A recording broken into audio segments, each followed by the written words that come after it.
Students welcome back to PSC for CBSE. और आज की वीडियो में हम लोग बात करेंगे क्लास 9th का हिंदी का जो हमारा चैप्टर है कैदी और कोकिला, जिसको लिखा है माखन लाल चतुर्वेदी जी ने।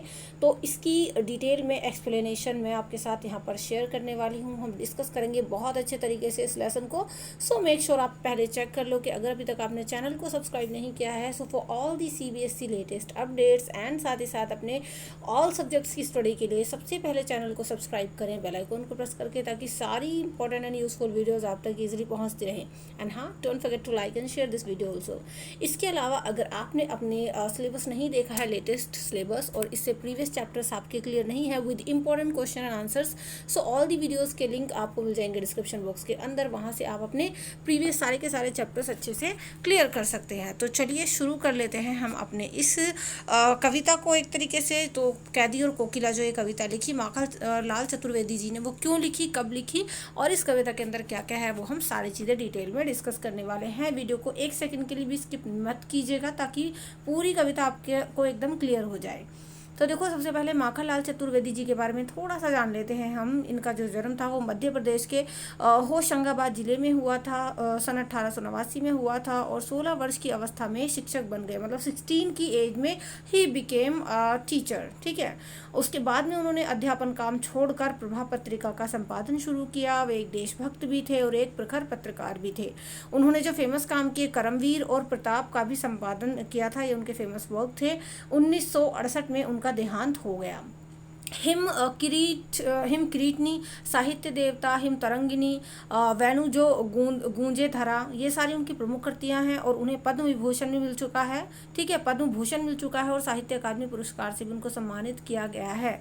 माखन लाल चतुर्वेदी की जो रचनाएं हैं वो राष्ट्रीय भावना से भरी हुई हैं, और उनमें जो हमारे देश की स्वतंत्रता है उनके बारे में काफ़ी उन्होंने लिखा है। अपने देश के लिए त्याग और बलिदान की भावना भी उनकी सभी रचनाओं में मिलती है। ठीक है। और ये जब कविता आप पढ़ेंगे तो आपको पता चलेगा कि ये कविता भी देश प्रेम की भावना से कितनी ओतप्रोत है, इसके बारे में भी हम जानेंगे। और इसलिए उन्हें एक भारतीय आत्मा कहा जाता है। इस उपनाम से उन्होंने कविताएं भी लिखी हैं। मतलब देशभक्ति के ऊपर, स्वतंत्रता आंदोलन के ऊपर उन्होंने काफ़ी कविताएं लिखी हैं। वे एक कवि थे, कार्यकर्ता और स्वाधीनता आंदोलन के दौरान कई बार वो जेल भी गए। जी हाँ, इस पॉइंट को आप नोट डाउन करिए कि कई बार माखन लाल चतुर्वेदी जी स्वतंत्रता आंदोलन की लड़ाई में जेल होकर भी आए, जेल भी गए थे। उन्होंने भक्ति, प्रेम और प्रकृति संबंधी कविताएं भी लिखी हैं। चतुर्वेदी जी की कविता में शिल्प की तुलना में भाव को ज़्यादा वो महत्व देते थे। ठीक है। उन्होंने परंपरागत छंदबद्धता रचना के अनुकूल शब्दों का इस्तेमाल भी किया है।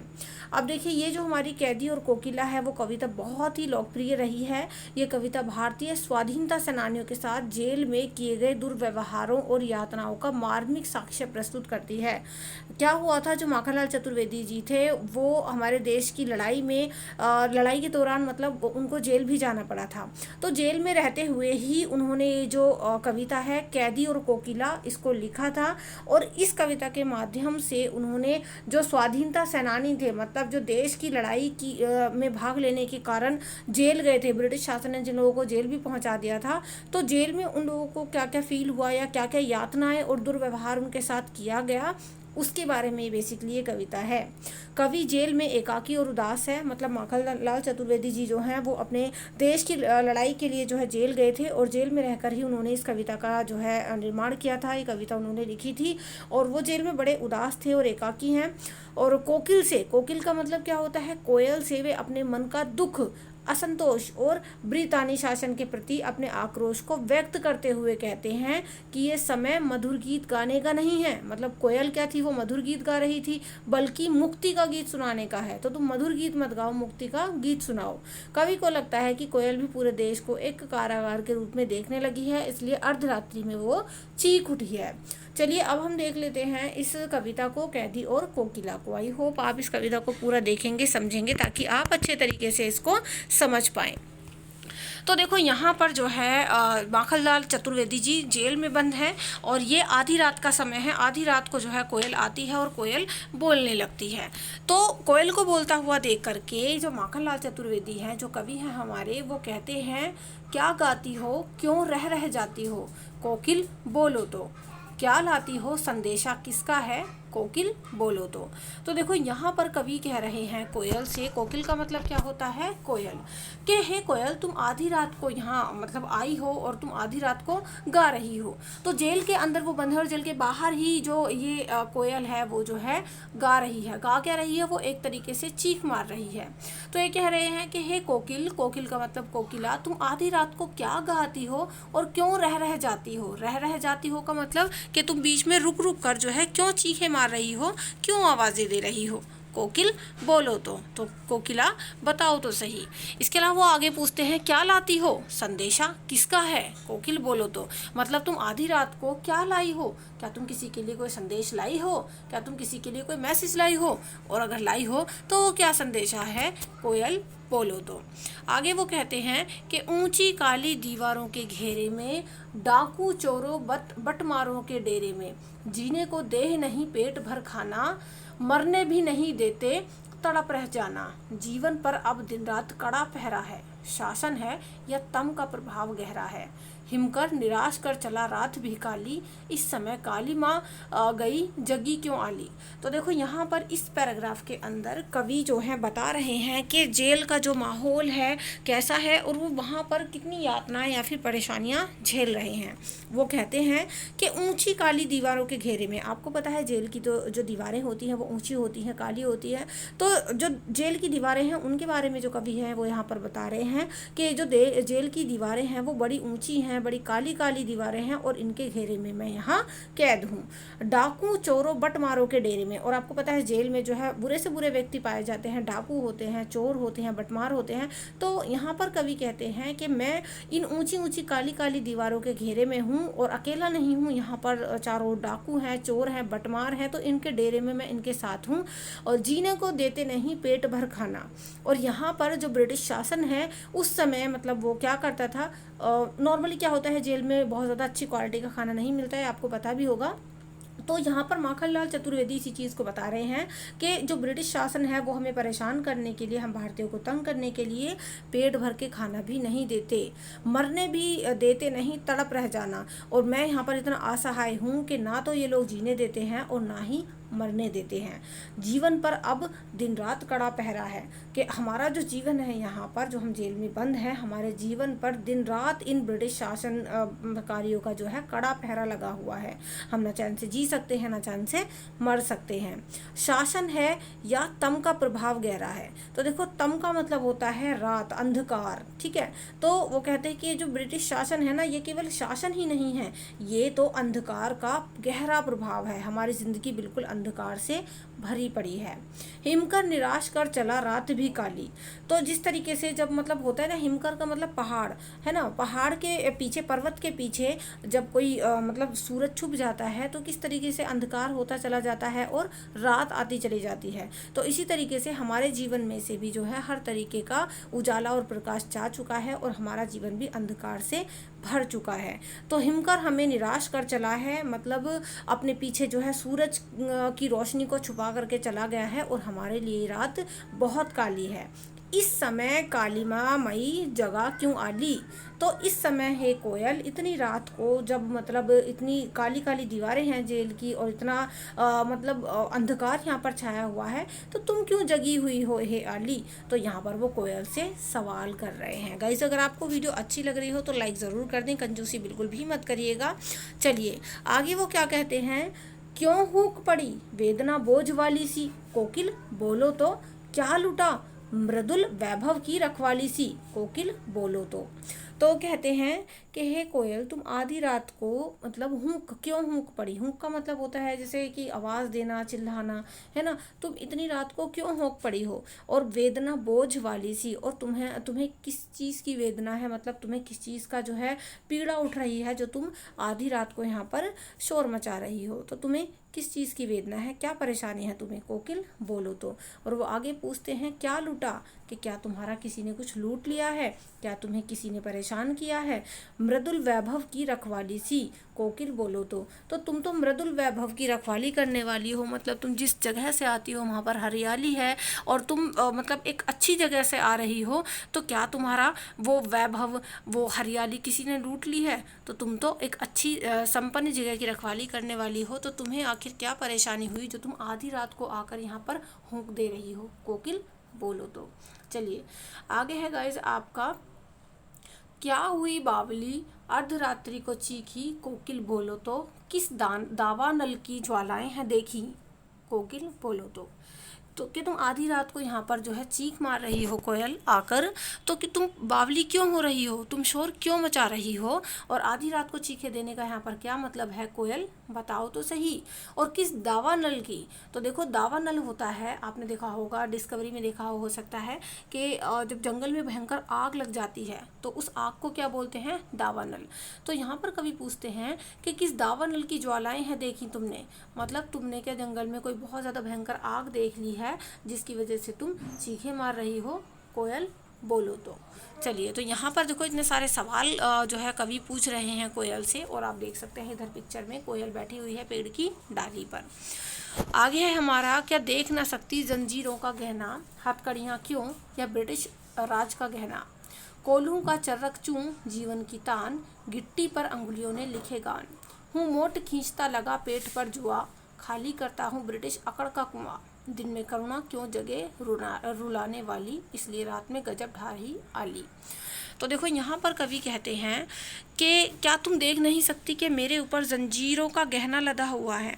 देखो क्या होता है, गहना नॉर्मली हम बोलते हैं ज्वेलरी को, लेकिन क्योंकि हमारे जो ये जितने भी स्वतंत्रता सेनानी थे जिन्होंने देश की आज़ादी में भाग लिया, जिसमें हमारे ये कवि भी हैं, तो इन्होंने उन जंजीरों को, क्योंकि इनको पता था कि देश की स्वतंत्रता के लिए लड़ रहे हैं, अच्छे काम के लिए लड़ रहे हैं, तो उन्होंने इन जंजीरों को एक गहने के तौर पर देखा। उन्होंने ऐसा फील नहीं किया कि हमें जो है हथकड़ियों में जकड़ रखा है या जंजीरें हमारे ऊपर डाल रखी हैं। तो कवि कह रहे हैं कि क्या तुम देख नहीं सकती कि हमने जंजीरों रूपी गहना पहना हुआ है। मतलब इन जंजीरों को कवि जो है बड़ी शान के साथ गहना बता रहे हैं कि हमने गहना पहना हुआ है, क्योंकि हम अपने देश की लड़ाई के लिए लड़ रहे हैं और इस वजह से हमारे ऊपर जो है जंजीरें पड़ी हुई हैं। तो कवि ने यहाँ बड़े स्वाभिमान के साथ क्या कहा है, जंजीरों की तुलना गहने से की है। तो वो पूछते हैं कि क्या तुम देख नहीं सकती कि हमने जंजीरों रूपी गहना पहना हुआ है, हथकड़ियाँ क्यों हमने हथकड़ियाँ पहनी हुई हैं, यह है ब्रिटिश राज का गहना। ये हथकड़ियाँ नहीं हैं, ये तो ब्रिटिश राज का गहना है, ये तो इन अंग्रेज़ों द्वारा दिया गया हमें गहना है। इसके आगे वो कहते हैं, कोल्हू का चर्रक चूं जीवन की तान। क्योंकि देखो क्या होता है, कोल्हू क्या होता है, कोल्हू आपने सुना भी होगा कि मतलब एक लकड़ी का सा कुछ होता है और उसमें ना ऐसे सरसों के बीज घेरते रहते हैं तो उससे तेल निकलता है। अब तो मतलब बहुत कम चलता है, खैर चलता भी होगा कोल्हू वोल्हू। तो पहले क्या होता था, जेलों के अंदर कोल्हू पर लगा देते थे जितने भी कैदी होते थे, ताकि उनसे काम वाम करवा सकें, इसलिए तो कोल्हू को लोग चलाते थे जो कैदी होते थे। तो यहाँ पर कवि के साथ भी यही हो रहा था, जो बाकी कैदी थे और वो भी कवि भी थे। तो ये कहते हैं कि मैं यहाँ पर कोल्हू चला रहा हूँ और कोल्हू की जो चर्रक चूं है, कोल्हू में से कैसी आवाज़ आती है, चर्रक चूं की आवाज़ आती है। तो रात दिन कोल्हू की चर्रक चूं की आवाज़ सुन सुन के मेरे लिए तो वो एक जीवन की तान बन गया है, मेरे लिए तो एक गाने जैसा बन गया है। तो मुझे तो ऐसा लगता है कि कोल्हू की चर्रक चूं जो है वो मेरे जीवन का राग बन चुका है, गाना बन चुका है। और आगे वो कहते हैं कि गिट्टी पर उंगलियों से लिखे गान। तो देखो वहाँ पर जेल के अंदर ऐसा तो था नहीं कि पेन और कागज़ किसी को मिले, तो कहते हैं कि गिट्टी पर मैंने उंगलियों से जीवन के गान लिखे हैं, गाने लिखे हैं, संगीत लिखे हैं। जो मेरे मन में आता है कोई भी संगीत तो मैं गिट्टियों से लिख देता हूँ। ठीक है, आगे चलिए हम देखते हैं। हाँ, हूँ मोट खींचता लगा पेट पर जुआ। मोट क्या होता है, देखो गाइज, मोट होता है जब हम कोल्हू को खींचते हैं, मतलब हम क्या, जैसे कि पहले लोग कोल्हू को खींचते होंगे, तो कोल्हू को खींचते टाइम जो है पेट पर कुछ लगा होता है, जिससे मतलब वैसे तो बैलों पर लगाते हैं नॉर्मली कोल्हू, ताकि दोनों बैल एक साथ प्रॉपर चल सके, लेकिन जेल के अंदर बैलों की जगह इन कैदियों से कोल्हू खिंचवाया जाता था। तो ये कहते हैं, हूँ मोट खींचता, यानी जो कोल्हू का मोट है मैं उसको खींचता हूँ और मेरे पेट पर जुआ लगा हुआ है। जुए का मतलब होता है जिससे ये लोग कोल्हू को आगे खींचते हैं। खाली करता हूँ ब्रिटिश अकड़ का कुआं। तो इस तरीके से मैं अपने पेट पर जो है मेरे जुआ लगा हुआ है और मैं मोट खींच रहा हूँ उससे, कोल्हू खींच रहा हूँ उससे, और इस तरीके से मैं जो ब्रिटिश शासन है ये, इनको जो अकड़ है कि भाई हाँ हमने जो है भारतीयों को कैद कर लिया है, तो ब्रिटिश यानी अंग्रेज़ों का जो अकड़ है उनके कुएं को मैं मेहनत कर करके खाली कर रहा हूँ। मतलब मैं इतनी मेहनत कर रहा हूँ कि मैं हार नहीं मानने वाला, और ब्रिटिश का अकड़ का जो कुआं है वो मैं इस कोल्लू को खींच खींच के खाली कर रहा हूँ। दिन में करुणा क्यों जगे रुलाने वाली, इसलिए रात में गजब ढा रही आली।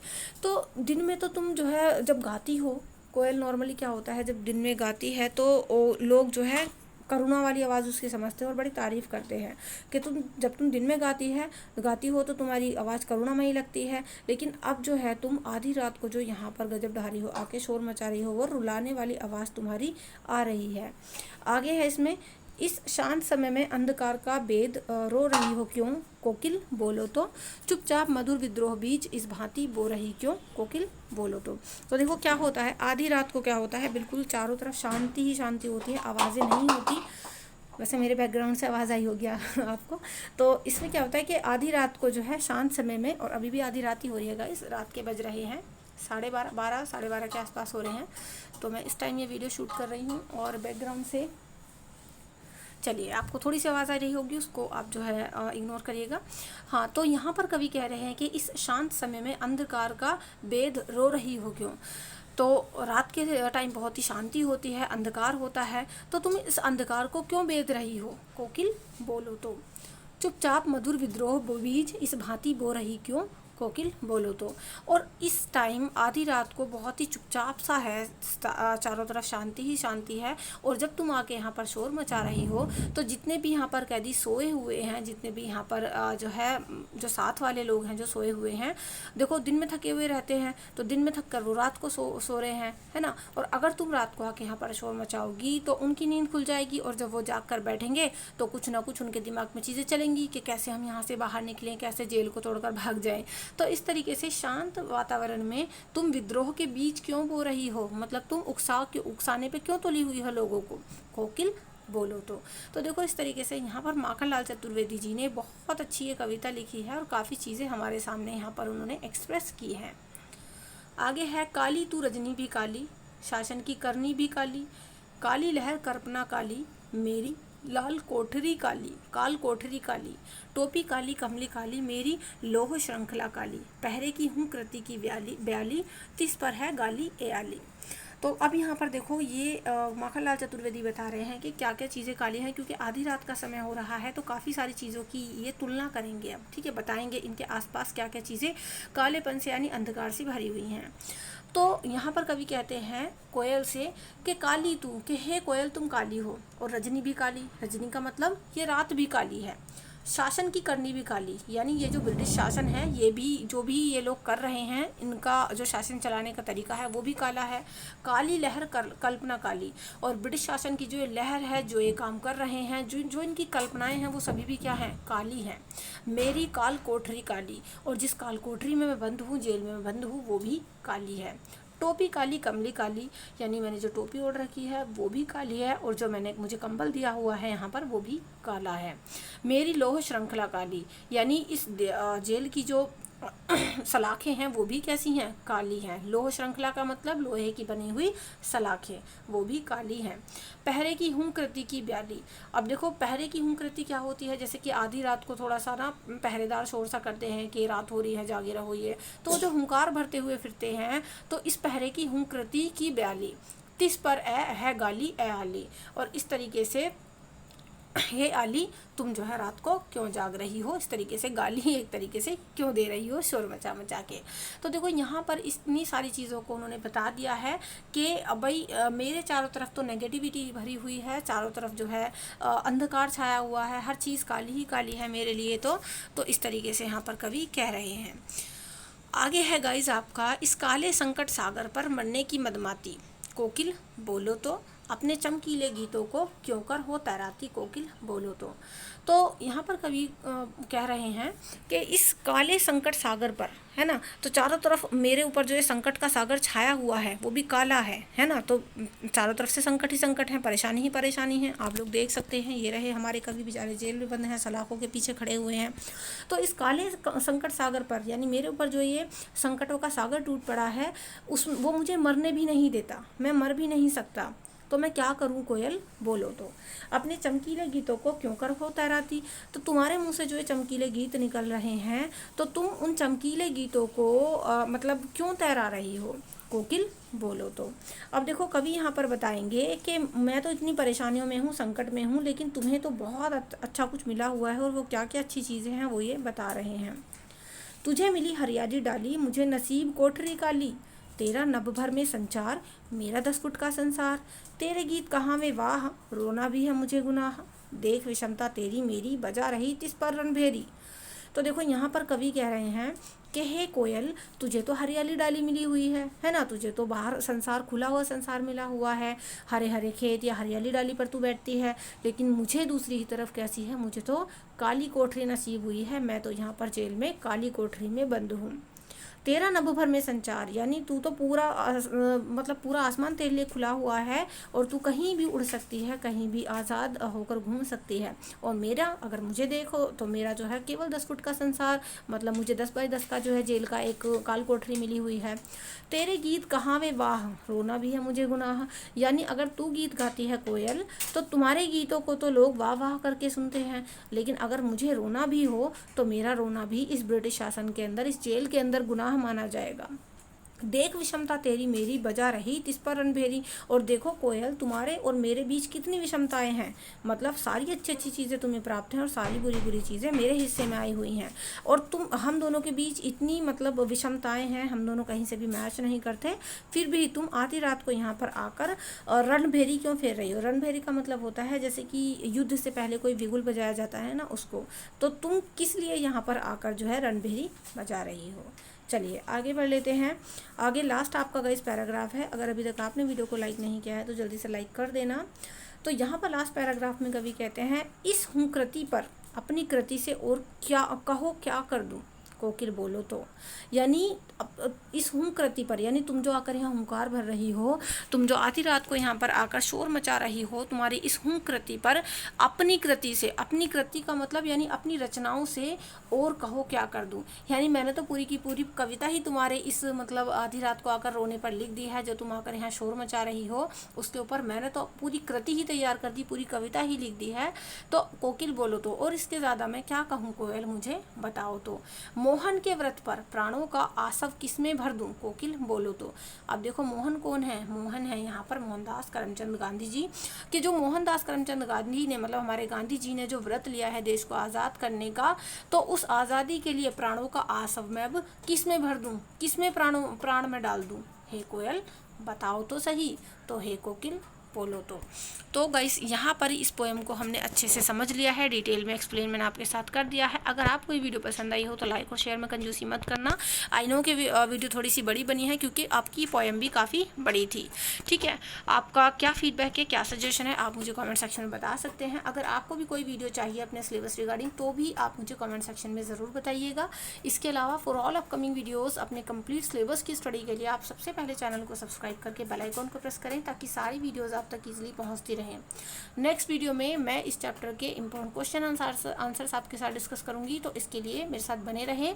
एंड हाँ, प्रीवियस सभी चैप्टर्स के लिए और सिलेबस के लिए आप डिस्क्रिप्शन बॉक्स चेक करना बिल्कुल भी मत भूलिएगा। चलिए, do like, share, comment and subscribe and see you in the next video. Till then be a learner and learn English. Thank you and good bye.